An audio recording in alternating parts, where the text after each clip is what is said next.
In part one of our Benefits Behind Bars series, we showed you how much health care for inmates costs you, the taxpayer, how it is relatively cheaper for inmates to receive dental, medical, even mental health care while serving time. Tonight, we take a closer look at what local law enforcement calls one of the biggest issues in our county jails. News Channel 20's Alicia Lewis takes a look at the mental health crisis in part two of Benefits Behind Bars.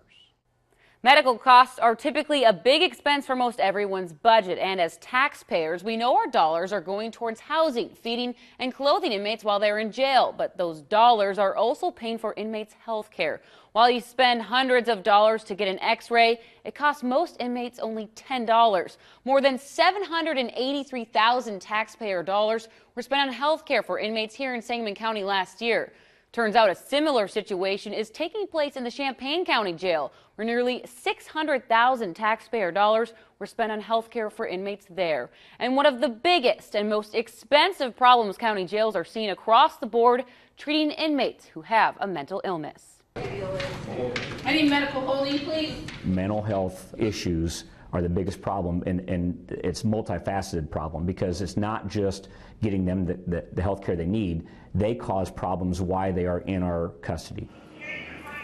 I think that there's a very high level of those with mental illness or substance abuse that are getting arrested, and when they end up in the jail, we deal with them. Local law enforcement officials can agree the problem in jails, inmates who have a mental illness. We estimate probably about 20% of our inmates, and our head count's about 320 right now, have a serious mental health problem, and probably about 40 to 50% total have some form of mental health problems. Sangamon County Undersheriff Jack Campbell says inmates who have a mental illness can be dangerous behind bars.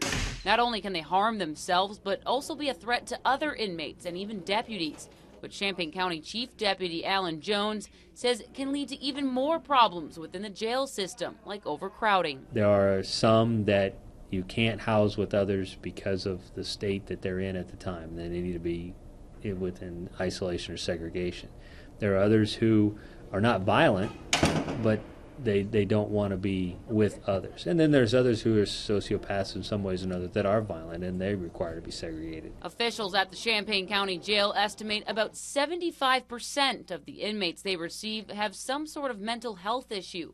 These inmates receive doctor visits, medication, and around-the-clock counseling, all paid by you, the taxpayer. Again, that is if the inmate is uninsured and has no funds available. You got to remember that this is a correctional facility. It's not designed to be a medical facility. We found ourselves transitioning over the last 20 years from simply housing inmates to now providing all this medical care at taxpayers' expense. State Attorney John Milheiser says the first step towards finding a solution begins with finding the difference between a correctional facility and a mental health facility and focus on incarcerating only the violent criminals. We need to make sure we have room to lock those individuals up, and those nonviolent offenders with a mental illness, get them the treatment they need so they stay out of the criminal justice system. Now, much like Sangamon County's current drug court process, which aims to get those nonviolent drug offenders out of the jail and into treatment, the county is looking to tackle the mental health crisis with a similar approach. Shortly, we will start a mental health court,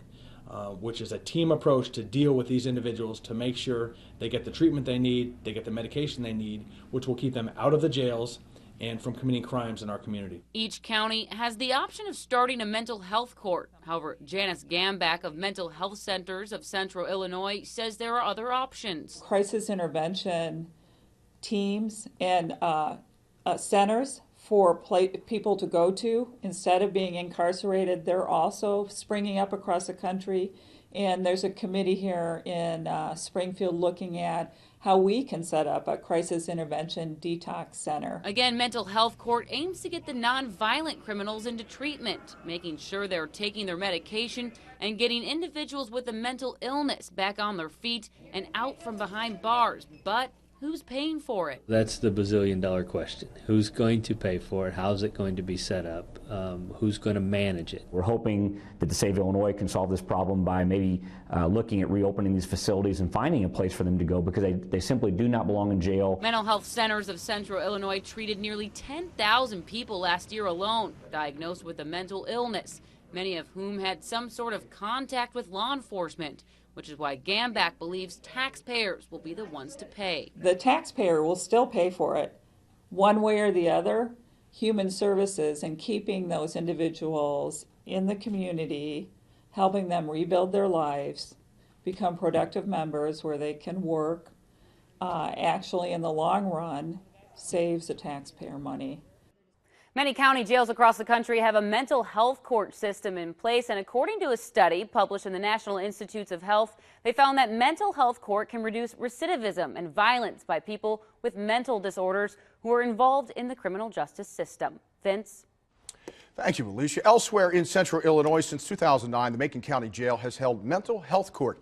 Macon County State's Attorney Jay Scott says they've seen a major improvement with those who suffer from mental illness. Scott says many no longer find themselves behind bars. Macon County originally received a grant to get its mental health court going, but in recent years, mental health court is funded through the county property tax that residents pay.